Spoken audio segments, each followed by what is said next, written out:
任事道场编辑部，历代祖师介绍王子，易经研究陈永红，道学用语词汇李一章。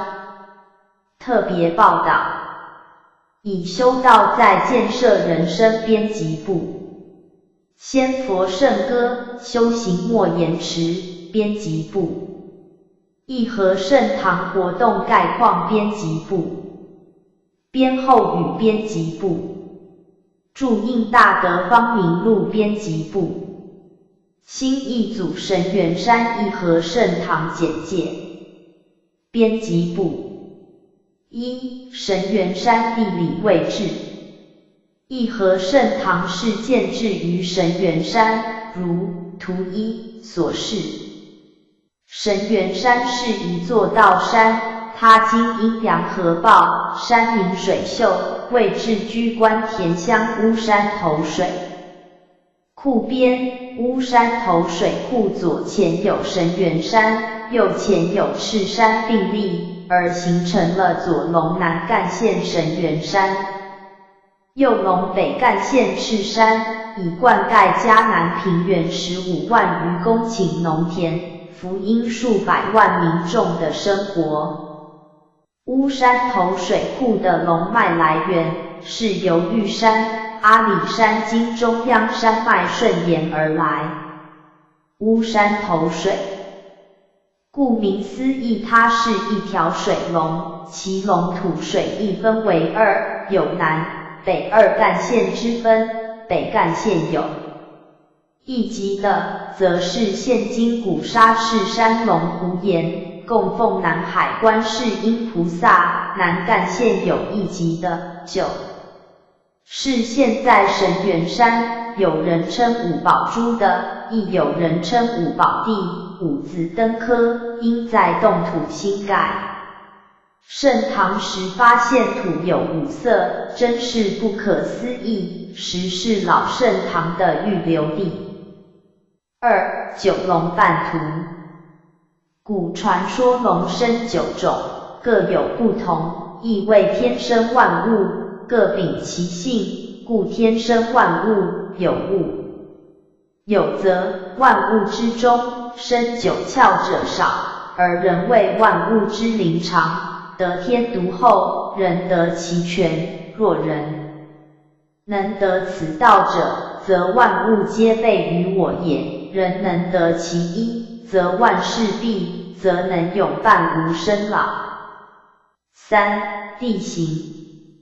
义和圣堂图2的地理位置如上述，其地形是一块丘陵的，现在圣堂事件在原基督教山区简陋教堂的土地上，购买后将该教堂移往后面丘陵的西侧原教堂是建置于少数树木而杂草丛生的平坦丘陵的，后有为高的丘陵的，而两边有小山谷及直条丘陵，状如台语所说的金猴椅，其如西安山的末世基督教堂之大型金猴椅。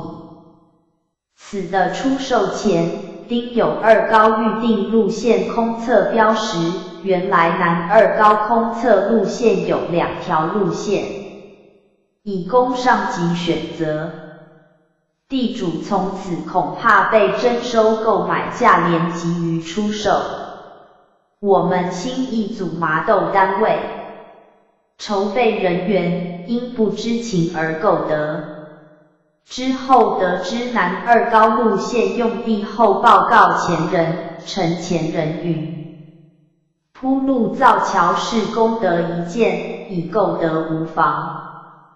但后来交通部选择另一条即经南2高路线，可说是老娘为本单位预留之宝地。盛唐挖地基时，发现有5色土。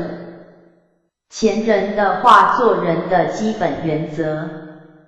编辑部，有情才能换艺，有义才能得情，诚心只有一个，私心便有千千万万个，以诚心相见便能心心相印，以私心相见便要格格不入。公理只有一个，私理便有千千万万种，以公理相见便能行动一致，以私理相见便要各走极端。不能理喻的人以不理喻为宜，不能相交的人以不相交为宜。能忍还要能化，若忍而不能化，心上还是各痛苦。人造的是非不可量，自造的是非不可数。只要能做一点善，亦能使人性多发一分光辉，内心亦多一分快乐。向人示弱，志气已降了3分；对人骄傲，失败已漏了半截。要以君子之心待君子，才能得其用；要以防敌之心防小人，才能避其害。说人好话传你好，说人坏话传你坏。有了同情心，无人不可爱；有了自信心，无事不可成。不合道理，处处受侮辱。失去分寸，事事无好评。应得则的人之常情，贪得无厌，必生恶果。记人好处，则无人不好；说人坏处，则无事不坏。不欠金钱债，行上无牵累；不欠人情债，心上无挂虑。有人管能做好人不为奇，无人管能做好人才算贵。不仁了亲人，也会变仇人。失信了真的，也要变成假。慈善可以温暖人心，失德可以感化人心。任何人可以往来，不可与瞧你不起的人往来。任何人可结交，不可与自私者结交。信用是用不完的资本，诚实是打不到的招牌。与下人计较，自己亦下人；和愚人计较，自己亦愚人矣。与小人计较，自己亦小人矣；和贱人计较，自己亦贱人矣。为人要立志，不论大志小志，总要立一个。有大志就有大成就，有小志亦有小成就。不立志则无成就。做人的道理古今中外相同，生活的方式因地因时而异。自信是主力，他信是助力。主力不生，他力无用。人好不重衣饰，心好不用言饰。财富破产可以重建，人格破产难以再立。自爱才能得人爱，自尊才能得人尊。屈死不做一件对不起良心的事，才算有了内在修养。一生不要给人家看不起，总算有了人格表现。意志只有心力才能屈服，非暴力所能打倒。人格只有自己才能毁灭，非别人所能打倒。做人要向良心交代，做事要向历史交代。对小人吝啬小惠，就要吃大亏。对君子疏忽小节，难免受大辱。讨尽天下便宜，就要上尽天下当。做尽天下好事，就能享天下福。能和则得乐，能顺则得喜。行为非比人意，其见尚可挽救；思想非比人难发现，无可依旧。骨不可傲，但要硬；心不可狠，但要软。立身要立万事不道之身，做人要道千秋不死的人。无良心对人，算是心死而已；无面目对人，算是生死矣。不念仇则仇亦能变为友，不记恨则恨亦可化为乐。饶人之过则人亦于千善，饶己之过则己亦于再犯，爱心一生则百恨自消，欲念一动则万恶齐来。要有平等的地位，才能真正的人格；要有善良的心肠，才有完美的人格。不做坏事不怕人言，不说坏话不怕人疑，给人好处记你恩德，夺人利益自取仇敌。人格在别人心里，道德在自己心里，凭良心做人无有不是处，用常理处事无有不成功。只要您天天仰望菩萨，即使不能成为菩萨，毕竟也有点神似。济公活佛圣训，编辑部。民国92年7月5日，癸未年6月6日。天涯碌碌漫漫长夜空惆怅，柳丝长丝途而个个梦黄粱。慈泪滴滴天明遍笃行力志广，展才智人永往不怯迈康庄。无奈济公活佛宫领，命将至纯阳参叩，避嫌图安详平心除欲，诗在披章，哈哈指道应三旗白杨天普渡良善灯法传，鸾祥凤集佛殿具师徒一坛无限欢，名师承命珍宝授开启会姓名本然，灵山宝地时关照念念不离真本然，天赋一点良知性深入宝藏究妙缘，德性本具常观守修身立命法的天，宿世修机文治道开启妙智悟性天，守定真诚无妄落实修持力中端，时代青年皆才俊人为己任奔尘前，立志恒持德涵养循规蹈矩步步前，既欲尘世如梦幻富贵荣华须名川，今闻至道至恒贯心坚实穿化万难，君子不气内德不虚怀若谷点摩参，改除毛病学圣贤去除脾气心量宽，恃才傲物非真智智慧明辨目光远，鸿鹄壮志贯云霄道化有缘物本然，借假修真尊礼敬谦默自持力风范，慈悲人怀广化众成先其后道脉传，立志学习根基故按部就班立志前，饮水思源怀敬诚至诚无误达本善，修身立德勤涵养言行相互守至专，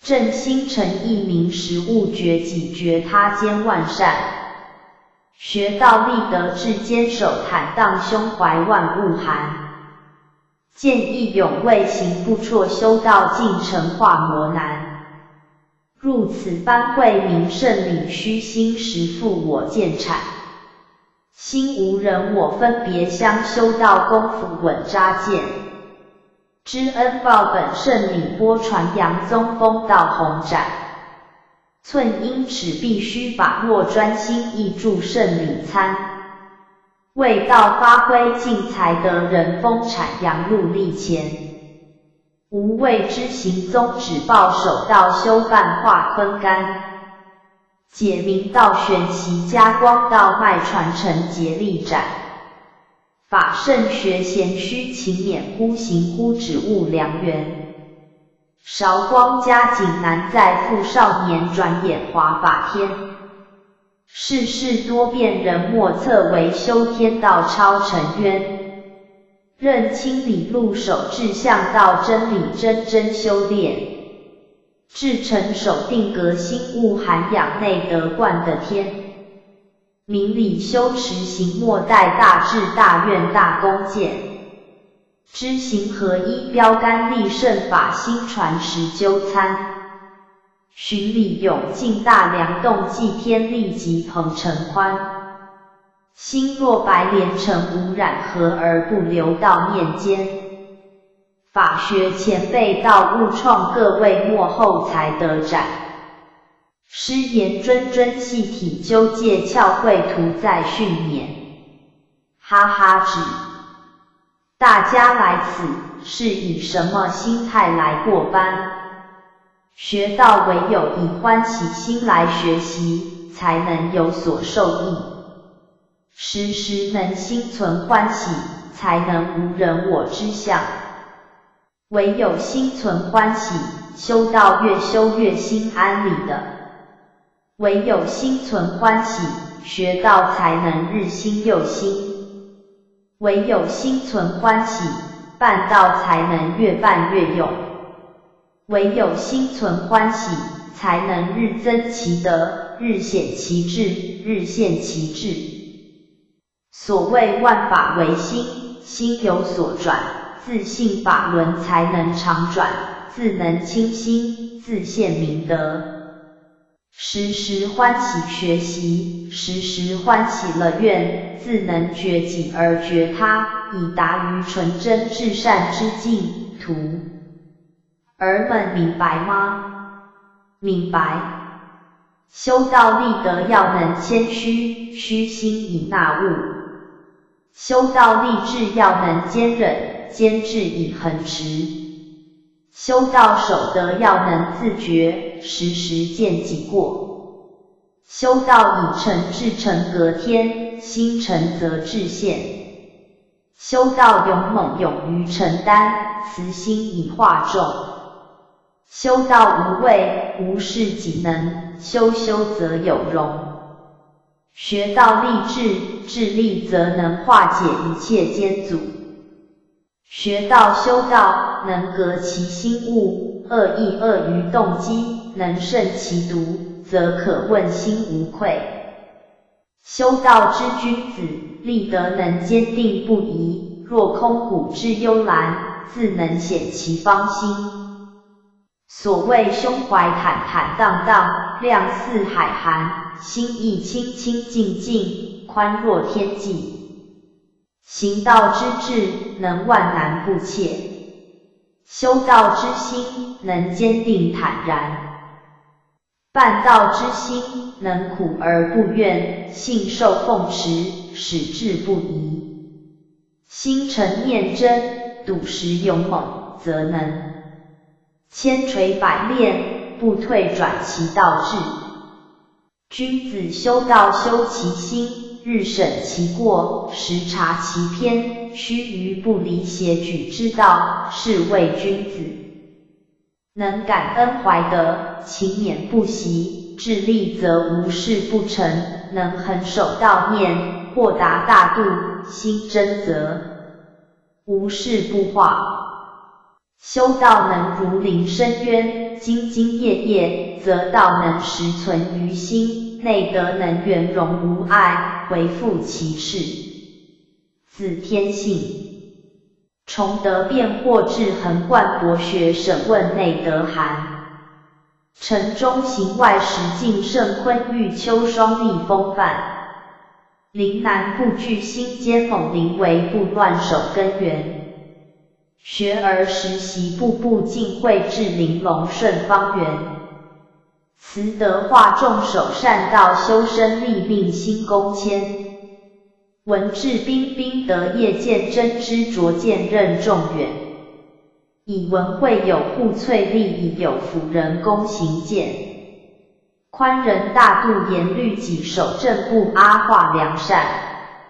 一台同曾成为本课尊纪律心坦然。龙香虎视文武备德风德草化大谦。智人勇备礼通贯下学上达实昭勉。精诚修办天暗助物物不习技足展。智贯斗牛广化众艰苦卓绝始终贯。勤心健胆耐琢磨怀紧握于会信源，能屈能伸得业免推功揽过斥心险，固守本性理念守左提右切反本源，学思并重断疑惑君子造立终端，悲天悯人正馈龙于凡之直真至善。徒儿听懂吗？懂。做得到吗？做得到。徒儿皆是道场中的青年才俊，能珍惜良好的学道因缘，坚持学习，能珍惜修道时机，力争上游，能知恩报本，效法前辈，能心性若流水，利万物而不争。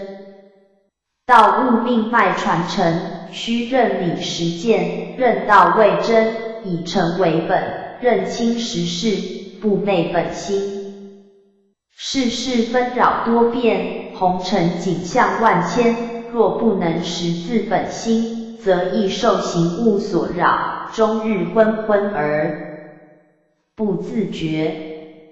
唯有识自本心，才能见自本性。唯有立定根源，才能心清志明；唯有时时省察，才能无畏无助；唯有时时鞭策，才能礼节力行。依尊圣贤典谟风范而行，笑寒梅，耐风霜，笑鸿鹄，展翅翔，笑翠竹，虚其心，笑净莲，不染尘。依人游义，从容中道，择善固执，修身修性。欲考验，能不失道心；欲谤悔，能不忘官审；欲困厄，能不改其节；欲挫折，能不失本真。学道修其心性，尊上胁下，加善而不矜固。君子之心量，能藏垢纳污，广大包容，能随方救援。道至坚若磐石，能至诚无畏；道业蒸蒸日上，能体天心计。甚至必能扭转时局。修道之心，无有偏执，则得日章，方为后辈之楷模。学道能挫其锐，解其分，无恃才傲德，方为学道之功夫。修道能和其光，同其尘，不迷失自我，则会志存。办道能动其心，忍其性，不为切困阻，则道勿弘。时时鞭策，则可除怠慢之心；时时学习，则可除贪执之念。以无畏之心，立治世之功，正己而成仁，互勉互利，共化宇宙灵源，同担开道重任。徒儿听得懂吗？懂。做得累不累？不累，为什么精神不济呢？徒儿有此机缘能参加此班，须感念天恩师德，前贤苦心策划，前辈发心护持，徒儿才有此荣幸参研真理。有此殊胜之因缘，要能好好把握，勿让人心妄意扰乱其心智。立志为道成先启后，立志为开道先锋，为法忘躯。能善济善术，德备寰宇，能精诚修办，矢志不移。道物之传承，须赖徒儿们勇于承担；道物之兴盛，须赖徒儿们勇于开创。所谓非学无以广才，非志无以成学。开道济世，能忍辱负重，立心恒守，启迷生信。能立身作则，同修共办。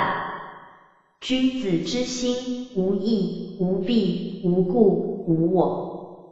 能温文恭谦，守志不渝，能见贤思齐，守道不辍，努力学习，以勤为准绳，以道为依归。谓道，尽心尽力，守真守善，使道脉绵延不绝，使道物传遍万国九州。徒儿听懂吗？懂。要不要立志学道修道？要。徒儿是出自于诚心，还是安慰为师呢？今时能得遇宝贵大道，有此学道因缘，要能习时习缘，明白吗？明白。徒儿们肚子饿不饿？不饿。是真的不饿吗？累不累？不累。为师希望徒儿们能认真学习，实心参悟，莫将为师谆谆告诫抛至一旁，好不好？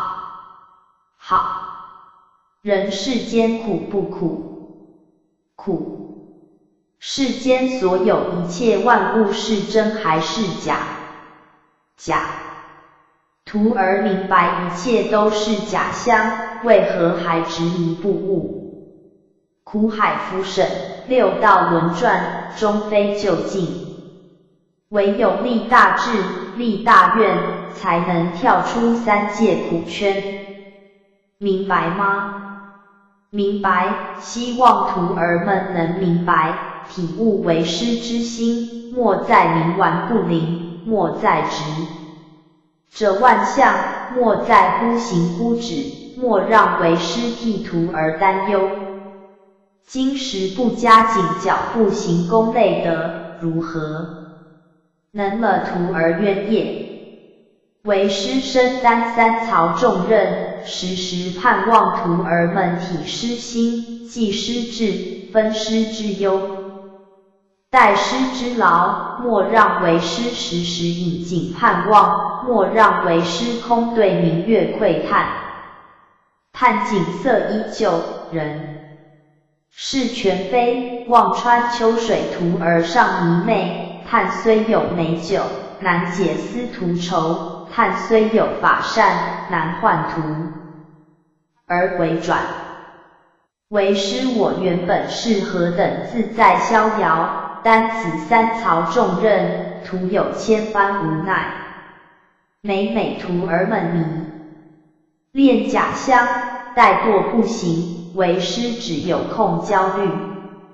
修道半道路程虽是艰辛难熬，但只要徒儿体会师心，无负师所望，为师相信困厄艰阻终能熬得过，只要徒儿们道心长存，与师心同在，为师时时在徒儿们左右。每每苦口婆心，千言万语，指望徒儿回转。浅贤们开道播种，筚路蓝缕，创业维艰，徒儿们生逢斯时是何等可贵，有此机缘，须速立功果，莫再蹉跎，天时已晚，劫煞平人，徒儿们不发心修办，为师亦难保徒安然。生命无常，此生是幻，升降关键，于此莫关。师徒一心，重任担当，任劳任怨，返璞归真。好不好？好，徒儿是为师的好徒弟，莫让为师为徒而担忧，好不好？好，能把握因缘，才是真正有智慧之人，能立志学习，才能究竟解脱。希望徒儿能将为师所说的话躬行实践，莫再让为师妄图不归，早日修道立德，功圆果满，师徒团圆，好不好？好，希望徒儿今后好好学习，敬上协。下，言行相顾，立好典范，使道脉延续，为命传承，可以吗？可以，时间不早。为师不再多说，希望徒儿努力，共修共办。此口，老回天交旨，落实道德实践，展现新年朝气。王坤德95冬令大专暨高专成长营，各位大专、高专的学界年轻伙伴们，恭喜新年好！迎接丙戌新春的到来，相信学界必有一番新的朝气与新的呈现。回顾去年94年1年的众多新闻中，特别注意到国人对国内大学生满意度的调查，最不满意的项目是品德方面，这让我个人感到既欣慰却又忧心。欣慰的是，在物质文明蓬勃发展、名利物欲横流的时代里，人民最重的还是品德问题，而一贯到道场中的学界伙伴们，在长久耳濡目染的熏陶之下，想必有着道德修养高出的自信心吧。忧心的是，这里头有几点值得我们戒慎的。首先显现出，在今日台湾的教育如此普及，程度不断提高，而且生育率降低，父母更重视孩子的教育栽培之下，学生的品德却没有相对的提高，甚至有程度越高，品德越差的现象，这从层出不穷的大学生飙车砍人、卡债、网咖色情、抢劫、打杀父母、自杀可见得出，这是一个莫大的社会问题与危机。其次，台湾宗教与民间信仰，包括我们一贯道几年来可以说非常兴盛，照理说道德观念应该有所提升，可是为什么反而低落了呢？对于前面所说的欣慰，如果在座的伙伴中有人没有道德修养高出的自信心，那就必须好好的自我反省一下了。进入学界道场的目的何在？是否真正用心参与学界班会活动？是否能够真心谦虚地接受前贤们的修办道的指导？学界道场年轻伙伴们也要时常想想，你们是否能尽量接近道场，多学习，多了解真理道德真要义，而以先知觉后知的精神引导有缘有愿的同学。在学校的生活里，是否有常想到自己言行有无逾越了应有的道德规范吗？是否有想到以自己的言行来感动、影响同学呢？学界是我们道场薪火传承的后备者，更是洗涤性灵、清新活力、实现自我的重要个体，不要轻忽它，不要错过它，但愿你们欢喜快乐地投入它的团体，并为它注入新的希望、新的活力与新的朝气。祝道学如意有成，学业顺利进步。国父说，无心性其可行，虽移山填海之难，亦有成功之日。无信其不可行，虽反掌差之意，亦无成功之期。周父前人的画校是人道第一部。周茂年95冬令大专暨高专成长营。各位参加高专、大专营的同学们，大家新年好！新年快乐！一年复始，万象更新，一切都充满了新气象、新希望。今天我们大家能够选择在一年的开始来佛堂参加2天2夜成长营，以迎接这崭新的一年，这个意很殊胜、很深远的。为什么呢？因为我们要透过这一次营队课程内容的学习，把学习到的道理落实到未来的生活当中，让我们的生命更有意义，更有把握。如果您有同学、朋友苦恼着春节要去哪里好呢？告诉他们春节不愁没处去。因我们佛堂的成长营有许多活动等着大家，这些活动都是生命学习过程中不可错过的课程，因为每一次的学习都让我们更清楚、更确切地把握住生命的方向，也让我们的生命充满希望。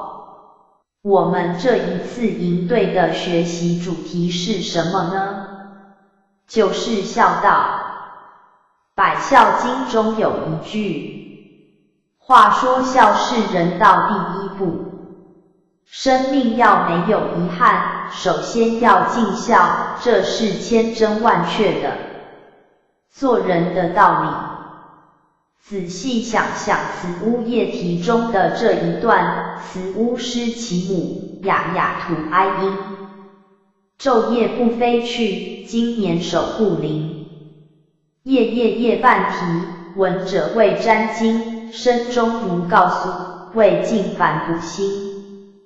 这是唐代诗人白居易的诗句，他吐露他一生的遗憾是什么？是未尽凡不兴，那就是在他有生之年没有尽孝或没有机会尽孝，他不仅感到这是生命中的一种遗憾，也是生命中无限的悲痛，所以他写了这一首慈乌夜啼劝告。世人要尽孝道，这一生不管如何也一定要回报父母的养育之恩，就像乌鸦反哺一样。孝经开宗明义章中有这样的一段记载，有一天，孔子在他的家里闲坐着，他的弟子岑参也陪坐在他的旁边。孔子说，古代的圣王有一种崇高至极之德，要曰至妙之道，拿它来治理天下，天下的人民都能够很和气的相亲相近，上自天子，下至庶人，都不会相互的仇恨。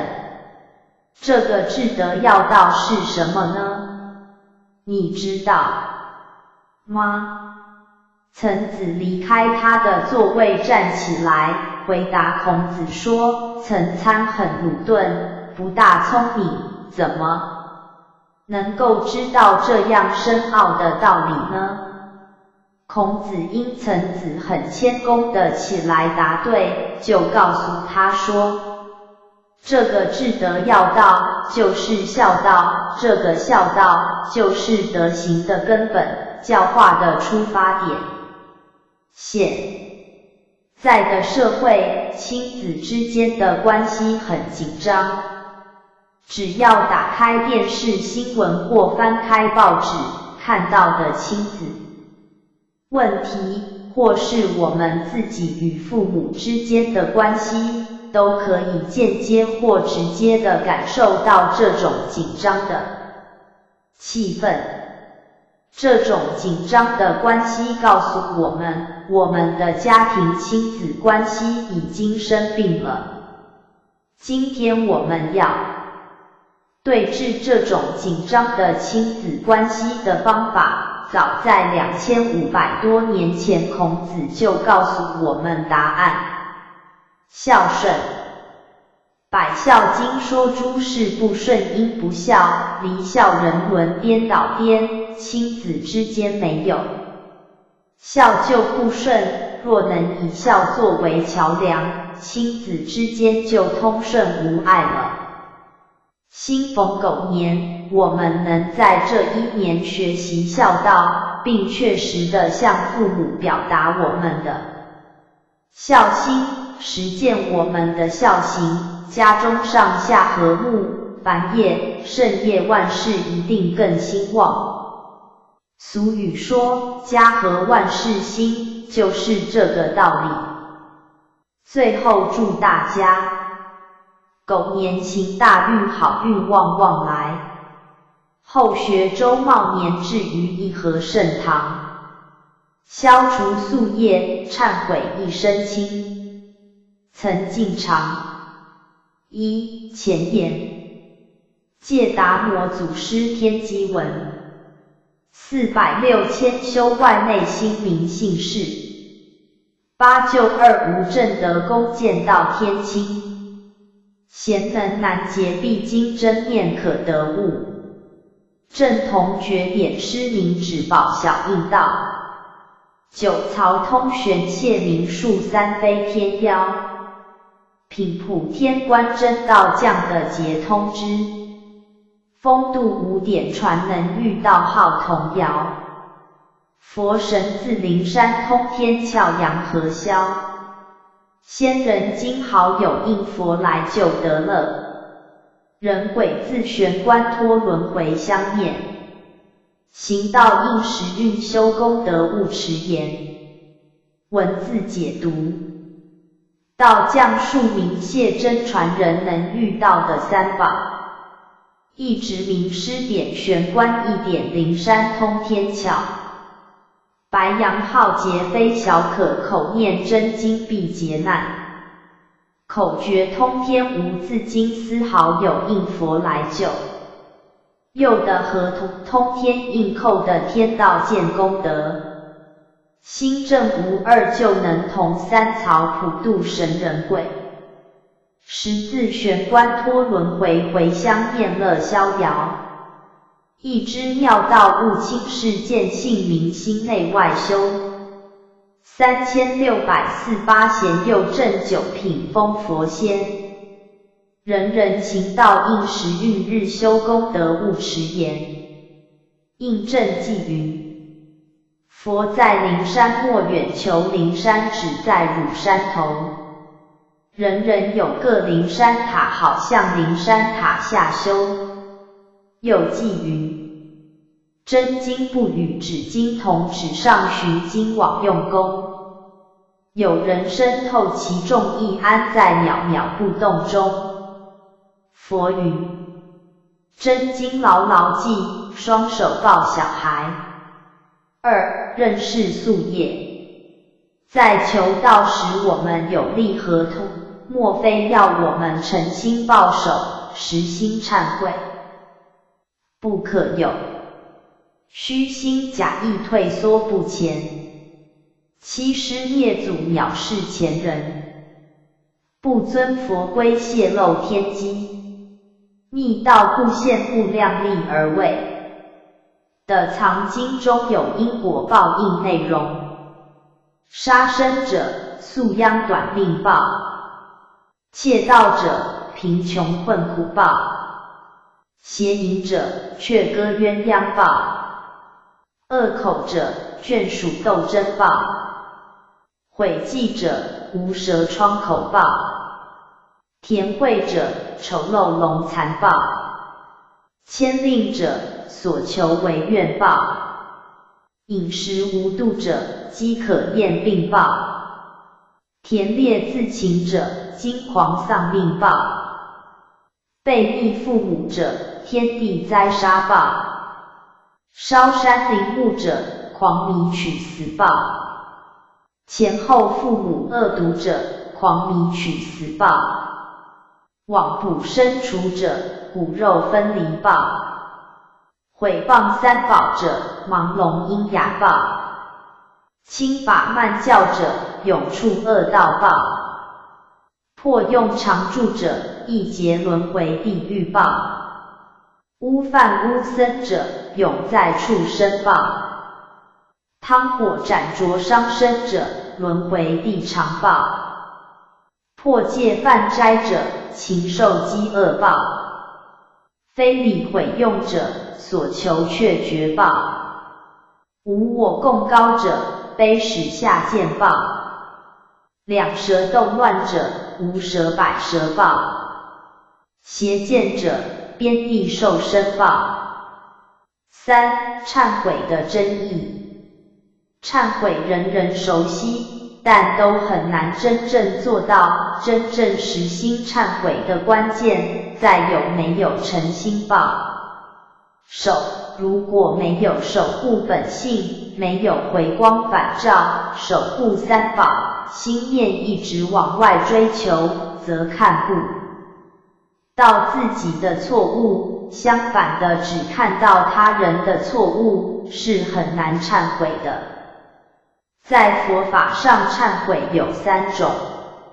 取香忏，是心念专注在忏悔的香上，如前所说，23因果感应，必先找到忏悔的目标，然后忏悔前果，永不再犯。做法忏，是在佛前披露陈述自己的罪过，是祈求佛菩萨以佛法消自己的罪上，比取香忏多佛菩萨的力量。无生忏，是观想无生之理，可以灭无明。观音贤经中对无生忏有如是阐述，若欲忏悔者，端坐念10香众，罪如霜露，慧日能消除。无生忏是什么？世间最终极的真相。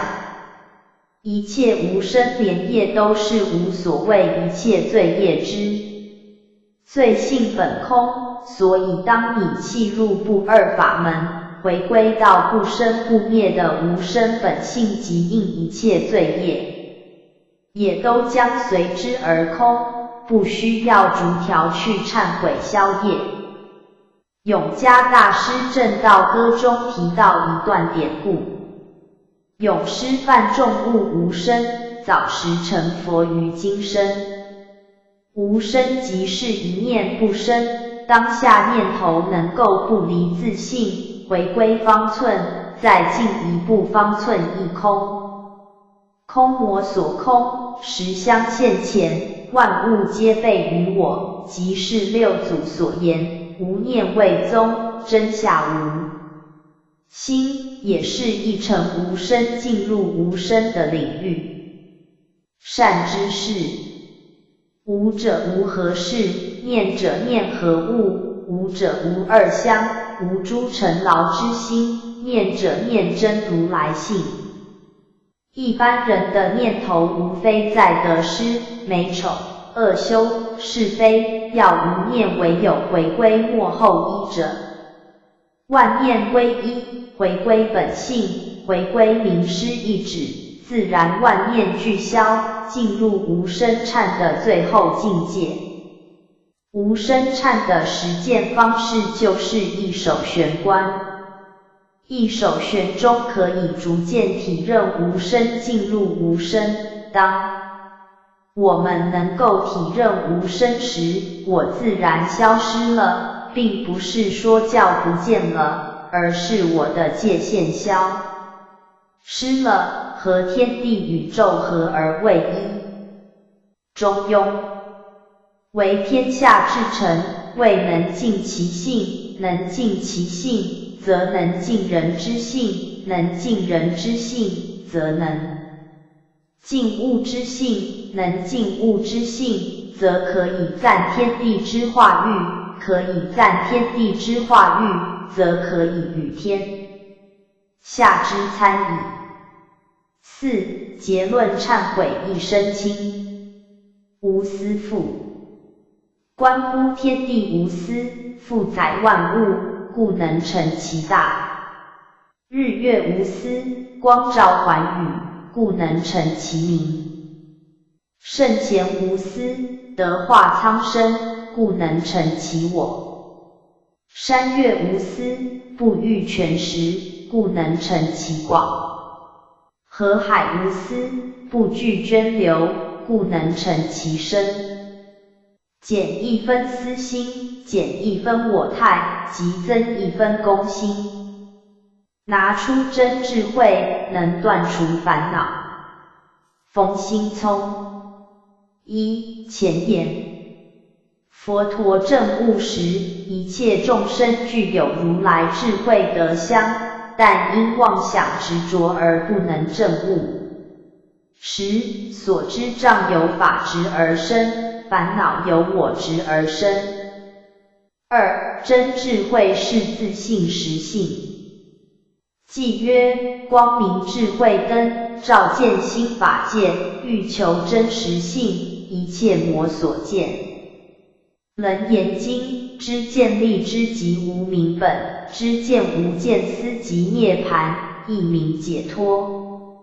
六祖云：不见一法求无见，大四浮云遮日面，不知一法守空知，还如虚空身。闪电。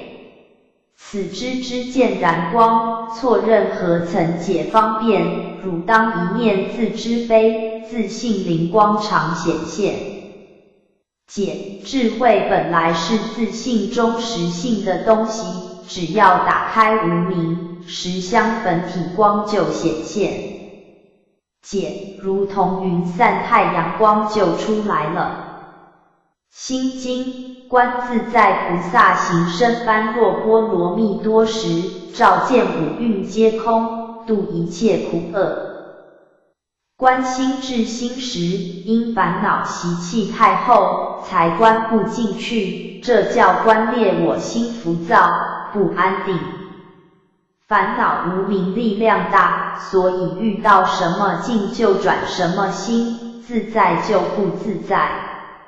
解，自在本体性我所不在，但因无明而覆盖。解，若能挖出周边无明，智慧就显现。解，因人的去处不同，藏于深处智慧般若没办法流入，才造成个人命运不同。如六祖大师云：咱们听了几十年还没办法契入本心，挖不到深处的宝藏。听到《金刚经》就契入本心，见自本性。解，照见，寂而常照，照而常定，就是自性的本体显现，内观其心为常照，外观其行为常定。解，五蕴色受想行识，五种不同因缘组成的，如能照见五蕴，用本体智慧光内照自见，使五蕴变成空体本性，由空体本性使五蕴皆空，使缘起性空，一切苦厄自然就消失。所谓色空不二境万缘，受空不二心如镜，想空不二时通天，行空不二观自在，时空不二现如来。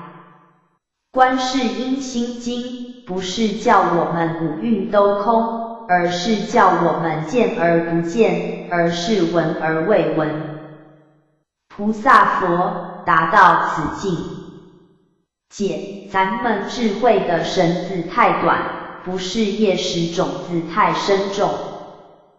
了悟自己的本性，你就打开自己宝藏库，不论是隐还是显，它那光明灵通的本来就出来了。解，你要打开之前，先了解被什么锁住，是情爱，是名利，是执着，是妄想。解，当你生病时，医生一定先了解你是什么症状，才有办法对症下药。六祖大师云：世人自信常浮游，如比天云。善知识，智如日，慧如月，智慧常明，于外者静，被妄念浮云盖覆，自信不得明朗。若遇善知识，闻真正法，自除迷妄，内外明彻，于自信中万法皆现。解，浮云就是动摇不定，不定会使人心累，心累会使昏沉，昏沉要以真理来观自在空性，使空性出来。空性就是智慧，一有智慧，一切就是照见无惑，那你本自在的大圆净智就出来了，就没有浮云与昏沉。三，妄想是成佛的大障。我们的真如不守自信，随缘结成妄想、妄嗔、妄念、妄心，刹那不停，胡思乱想，被五欲、财色名食睡所束缚，结成诸烦恼，而不能证得。解，修道要透视自性定位，才不会随风逐浪。解，所谓定位，如同测量路，路中间定位要先出来，如同秤就先定位归零。大学，知止而后有定。解，如同建房屋，基座的定位在那里。解，咱们没办法缘起性空，就是我们真如不做主。解，妄想等于思想偏差，妄称自信中被神识做主。